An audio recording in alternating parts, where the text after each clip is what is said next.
佢嘅，因為成日睇我啲 story 應該浮到最上嘅喎。唉，問世間情為何物，直教人生死相許。但係個鴻溝好難跨越，有咩辦法？係喎，我有 YouTube channel 喎，我仲係個 psychologist， 做足研究，拍條關於沉船嘅片，會唔會打動唔到佢？俾佢感覺我有幾愛咧？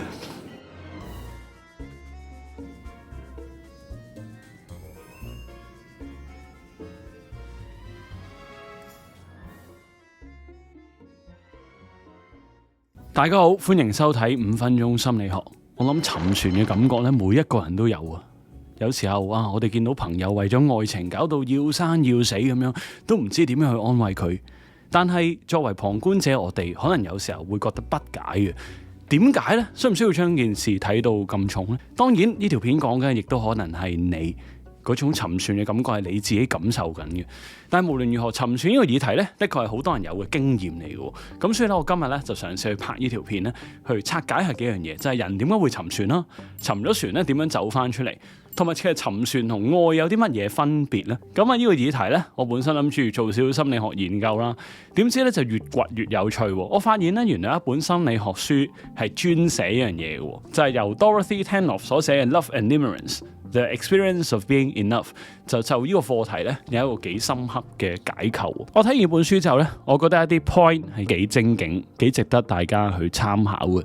但係原來其實呢樣嘢咧係可以去到更加深、更加深，甚至係人類 experience 好根本嘅一部分嚟嘅。咁啊，需要俾少少心理準備大家啦。就係其實今日呢條片都會好深下咁去同大家講解沉船呢樣嘢，未必係一個沉船良藥。聽完之後啊，你就即刻可以落船醒翻。但係相信會對於你啦，同埋其他朋友嘅體驗係一個幾深刻嘅反思嘅。如果大家係第一次收睇呢個頻道嘅話咧，你好啊，我係主持 Peter。喺5分鐘心理學入邊，我哋會運用心理學去回應各種社會時事，以至係生活對我哋嘅詰問，使得心理學成為香港人嘅思想裝備。Building resilience for the times。今日呢條片同大家解構嘅第一個問題就係點解會沉船啊？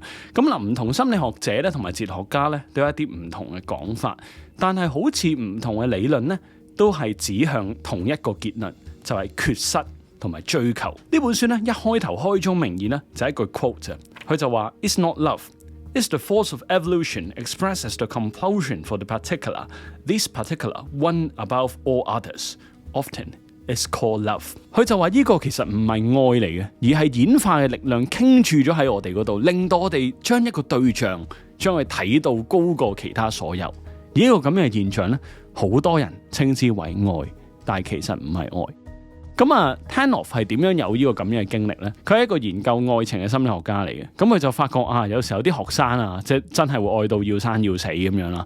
例如啊，即係好似失咗戀，跟住又成個 semester 都讀唔到書，或者甚至因為咧感情嘅缺失咧，染上咗酗酒嘅呢啲問題嘅。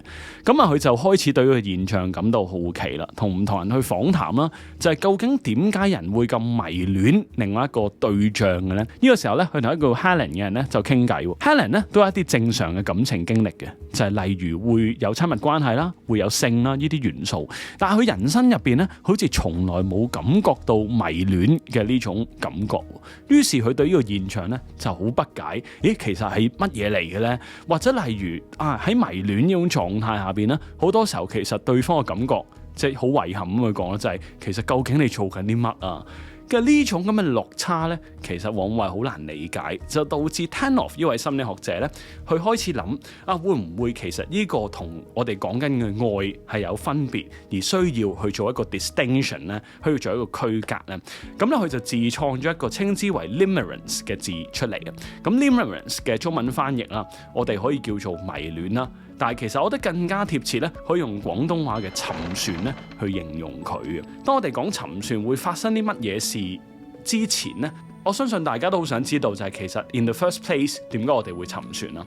咁啊 Tanoff 咧，佢都有喺書入邊去做過一啲研究啊，佢同唔同嘅對象做訪談，佢發覺咧其實呢種沉船咧唔單只係性吸引力或者外表上嘅吸引力嘅，例如一啲異性嘅對象，可能我哋會覺得啊佢嘅外貌係好有吸引力嘅，或者佢係好有性吸引力嘅，但係呢啲等等其實係未必令你沉船嘅對象嚟嘅，反而沉船咧好多時候係源自一啲好普通嘅 moment， 但係嗰個普通嘅 moment 咧喺嗰下度，我哋好似有一種超越平常嘅感覺。用廣東話去講就係你過咗電啦。咁究竟過咗電嗰下係發生啲乜嘢一回事呢？我自己覺得咧冇一個心理學嘅理論咧可以一個好圓滿嘅解釋嘅。但係話雖如此咧，有啲理論咧係值得去講同埋去參考嘅。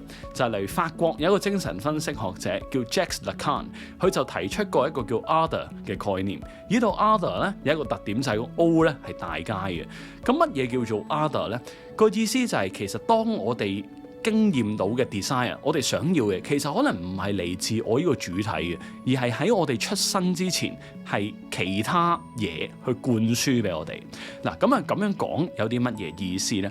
就係例如你想象下，當你作為一個 BB 出世嘅時候啦，你唔係一個能夠去感受嘅主體嚟嘅，你即係一團肉去感受緊呢個世界，你冇辦法係有渴望啊、愛啊呢啲等等嘅概念。而你點知道乜嘢係渴望，乜嘢係愛，甚至成為呢啲能夠渴望同愛嘅主體呢？語言係其中一樣好關鍵嘅嘢。你諗下，當你識得語言嘅時候，其實你阿爸阿媽咧就會開始同你用語言去溝通。呢個時候你就會漸漸去成為一個語言嘅 being。但係你諗下語言呢樣嘢，其實佢本身係有佢嘅規律喺度啊嘛。就例如邊一啲係可愛嘅，邊一啲係不可愛嘅。咁你可以想象下，就係其實呢啲咁樣嘅慾念咧，唔係源自於你自己嘅，而係受到其他嘢去傾注喺你嗰度。呢個亦都係啱啱一開頭嘅句子，就係嗰 evolution drive。當然啊，佢呢度 Tanoff 嘅層面咧係有少少唔同嘅，佢比較着重係嗰個生理學上面嘅 drive。而其實人唔單止係一個生理學上面嘅 being 啦，仲係一個心靈語言上嘅 being 嘅。但我都有個共通點，嗰種超乎尋常嘅尋，其實好多時候我哋個感覺唔係一種自主性嘅經驗嚟嘅，而係有一啲嘢撻着咗你心入邊嘅其中一啲掣嗰下。好似呢個人嘅存在咧，補完咗你嘅缺失咁樣。你開始一啲想像，就係當我有咗呢個人之後，其實我個人生、我個世界、我個體驗係會不一樣嘅。甚至 Lacan 喺佢嘅著作入邊咧，講到有幾樣嘢咧，係幾容易 trigger 人類嘅呢種 desire， 包括係眼神啦、聲線啦、氣味啦等等。好多時候我哋想要嘅眼神唔係真係因為對方嗰隻眼啊，而係咦，我竟然能夠被咁樣嘅眼神去凝視住，其實嗰個咧先係個重點啊！或者例如啊，我之前拍過自體心理學嘅片咧，都循住一個類似嘅脈絡去解釋呢一件事。就係人類有幾個根本嘅需要嘅，就係例如啊，因為我哋有個體同個體之間嘅區隔啦，我哋生喺呢個世界上係孤獨嘅。但係如果我哋發覺有一個人可以以同樣嘅模式去感受呢個心靈世界，嗰下我哋咪好似升咗咁樣咯。嗱，留意我呢度講嘅詞語係好似啊，嗰種好似其實我根本係一種投射嚟嘅，就係你 assume 咗對方喺呢一刻同自己一個相類似嘅心靈世界，而往往係呢啲缺失嗰種補完嘅特性咧，令你會尋一個人。或者呢樣嘢同 Jungian 嘅 concept 都好似啊。Jungian 之前亦都同大家講過，就係我哋會想揾自己嘅 shadow 去將佢補完，同埋令到自己變得完整。有興趣嘅朋友咧，可以睇翻我哋之前拍 Jung 嗰集。但係總而言之，就係講緊點解我哋會愛上一啲同自己截然不同嘅人。我覺得其實愛上同自己截然不同嘅人咧，更加準確嘅理解就係其實我哋或多或少係愛上同一類，但係以唔同角度去睇呢個世界嘅人。咁其實呢啲理論種種由 Tanoff 嗰種比較 biological 嘅解釋，去到 Jungian 嗰種完整啲嘅解釋，都係源自一種缺失。透過呢個對象咧，我哋就會能夠咧去補完呢個缺失，或者墮入愛河嗰下，當然個感覺係非常之美好啦。但係之後點解會變到咁慘情嘅結局出嚟？我哋一齊再睇下個故事點樣發展啦。喺嚟緊沉船會發生啲乜嘢事情好呢？我嚟緊會主力咧講兩樣嘢嘅，一個係 Lacan 一個叫 Object Partier 嘅理論，一個咧就係 Tanov 嗰本書講緊嘅研究。咁嗱，呢度我戴個頭盔先啊，就係咧 Lacan 嘅理論咧係非常之難以去理解嘅，而我自己咧都未拜讀過 Lacan 嘅原著。咁如果在座觀眾有一啲朋友比起我更加熟悉 Lacan 嘅話咧，係好歡迎你去指教我點樣可以更加準確咁理解 Lacan 嘅概念嘅 Object Partier。呢個概念咧喺 Lacan 嘅角度嚟講咧，其實係好複雜、好難去理解嘅，所以我係需要花少少時間咧去鋪墊咧，佢係講緊啲乜嘢。就係我哋姑且可以由我哋飲奶呢個例子咧去開始。嗱，飲奶呢樣嘢咧，其實係每一個人都會做過嘅東西啦。而且你想象下咧，佢係一生人中最開頭、最原初就係有一樣嘢可以滿足自己慾望嘅經歷嚟嘅。例如我當係母乳餵哺嘅時候啦，阿媽個胸部咧就係滿足你飲奶嘅 biological 呢種生理慾望嘅 object 嗰個個體啦。咁咧，但係我哋好值得去問一個問題嘅，就係咁例如，假如嗰個乳房主要嘅目的係攞嚟滿足一啲生理嘅慾望嘅話，咁其實照計我哋俾奶樽同埋俾餵奶機佢，咁其實都係一樣嘅啫。但係個答案係幾乎肯定唔係嘅，就係例如喺上個世紀啦 ，Harry Harrow 都做過一個實驗啦，就係講下將一啲馬騮去俾一個鐵絲嘅馬騮媽媽去餵佢飲奶，跟住佢發覺啲猴子咧，佢會即係飲完奶就拋棄咗個鐵絲媽媽，即刻翻去個絨毛媽媽去攬住佢。而你想象下，當你去吸啜嗰個胸部嘅時候咧，當然係一個幻想啦，就係其實你係同一個溫暖啦、照顧你啦，兼且仲有一個特點就係可能會隨時缺失嘅對象咧去相處嘅，因為你媽媽個胸部就係你冇辦法控制你媽媽幾時嚟餵奶俾你噶嘛，佢可以係隨時消失噶嘛，所以呢一種 desire 咧係好植根喺人類嘅心性嗰度嘅，就係一樣嘢美好，唔係可能因為佢真係美好，而其實可能我哋係想要嗰種缺失同埋我哋追逐缺失嗰種過程嘅美好。或者用現代啲嘅腦神經科學去講啊，其實呢個就係 dopamine 多巴胺嘅作用咯。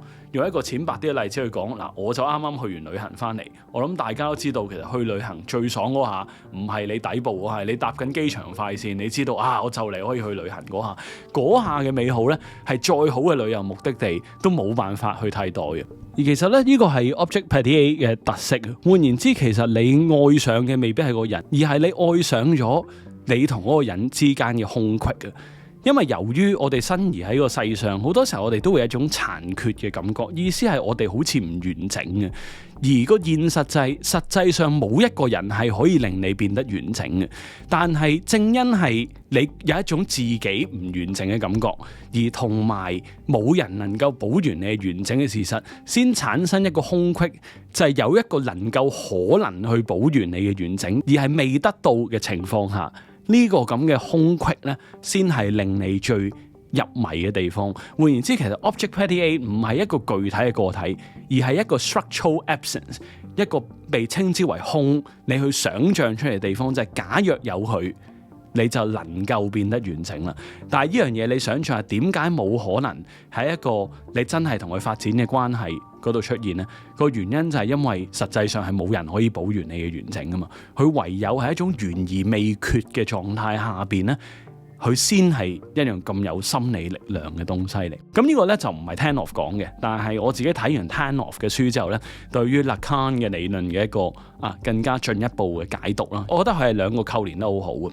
Tanov 咧提到咧，其實沉船嘅時候其實有幾個特色嘅。個重點咧就係 hope and uncertainty， 你必須要係有一啲希望嘅。即係例如，假若嗰個人係完全冇可能得到嘅話咧，其實你就唔會沉船啦，亦都咧係唔會係一啲你完全可以得到嘅東西嚟嘅。即係例如你真係發展嘅對象，或者例如你 feel 到佢向緊啱嘅方向去發展咧，其實嗰個就未必係沉船啦。佢永遠係要有一絲懸而未決嘅希望佢先會令你有呢種咁入迷嘅感覺㗎。而因為呢樣嘢係針對一個系統性嘅殘缺，而唔單單係一個親密關係上嘅缺失，所以你會發覺佢比起好多關係咧，其實係更加有心理力量。喺呢本書入邊咧，佢講到話其實有一啲真係好沉船嘅人啦，佢喺 waking hours 係會花咗65% 時間咧去諗佢嗰個沉船對象嘅，亦即係呢本書入邊講嘅 limerent object 係好有心理力量嘅，即係你會成日諗住佢啦。你點樣去分別沉船同愛呢？其中一個徵兆呢，就係當你沉船嘅時候呢，其實你想要嘅唔係對方去愛你或者真係發生性行為啊，而你係想呢種沉船嘅感覺令對方得以 reciprocate。你想你咁沉佢，其實佢呢都係咁沉你嘅。兼且你會發覺咧，其實個世界好似圍住佢轉嘅，就係例如佢呢度講得好好啦。佢就話 dependency of mood on LO's actions, or more accurately, your interpretations of LO's action with respect to the probability of reciprocation。即係如果沉過船嘅各位，相信都會有一個感覺，就係對方一舉一動，你都會諗緊其實係咪有希望啊？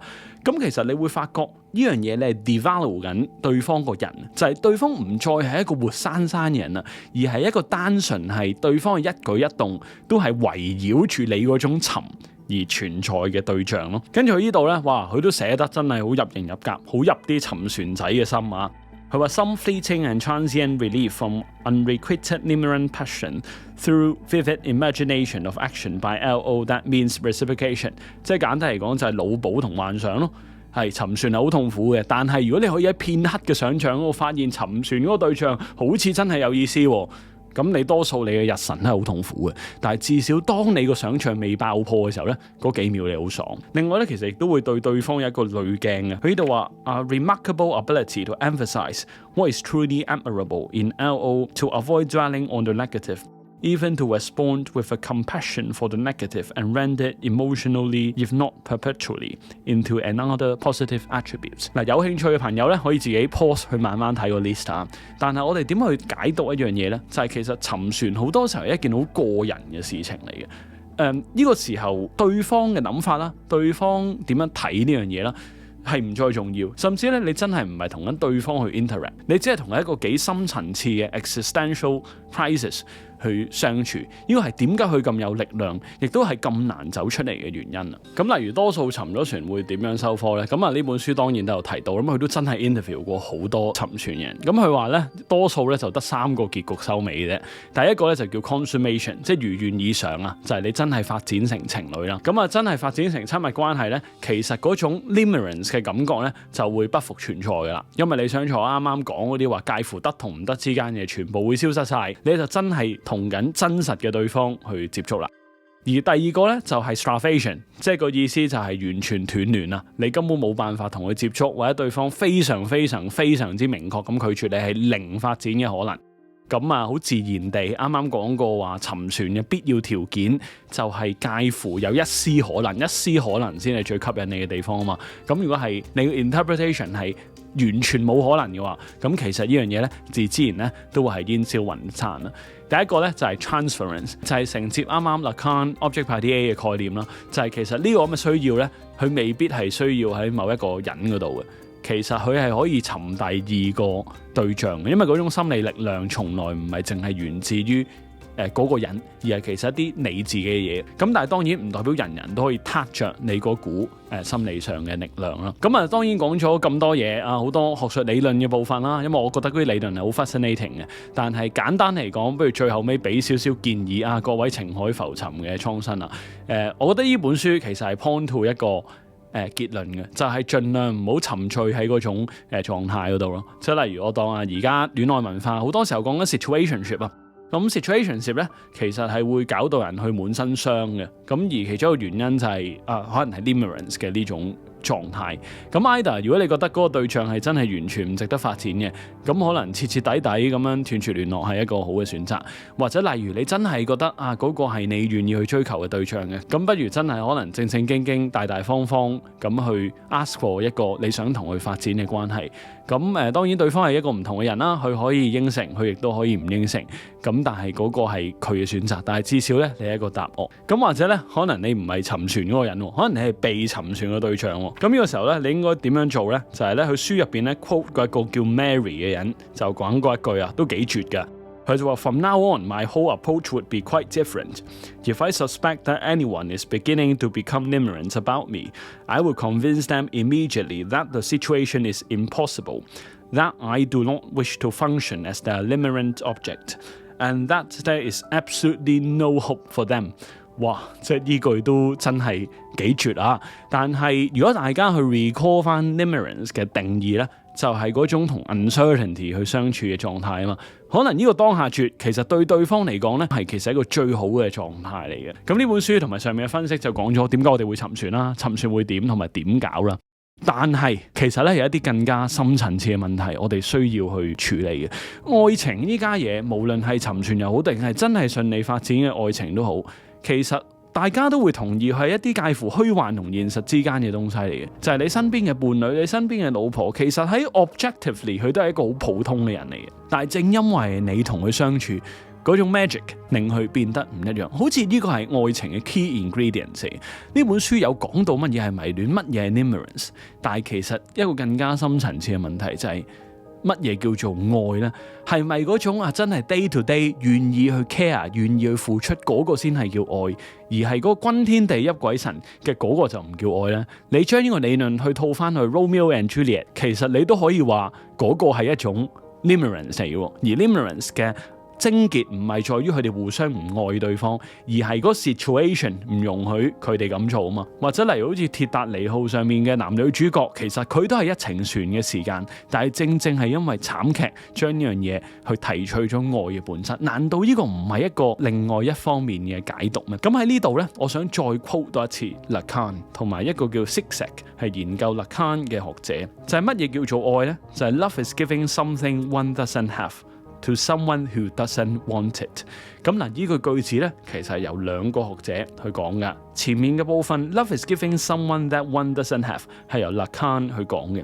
但係 Zizek 咧就講到話 ，One often forgets is to add the other half, which completes the sentence to someone who doesn't want it。咁我哋可以點樣去解到呢句句子咧？就係乜嘢叫 giving someone that one doesn't have 咧？你想就係愛就係一種需要同埋想要對方嘅狀態。呢樣嘢我哋好難係用傳統意義上嘅俾出去嘅，即係例如喺一個愛情關係上面，我哋會俾出一啲嘢，例如我哋會付出我哋嘅時間啦，我哋會付出我哋嘅情感啦，或者甚至例如真係結婚，我哋可能會付出我哋嘅金錢，同埋亦都會付出我哋其他可能性嘅東西，呢啲都係一啲我哋擁有同埋我哋可以實實在在俾出嚟嘅付出嚟嘅。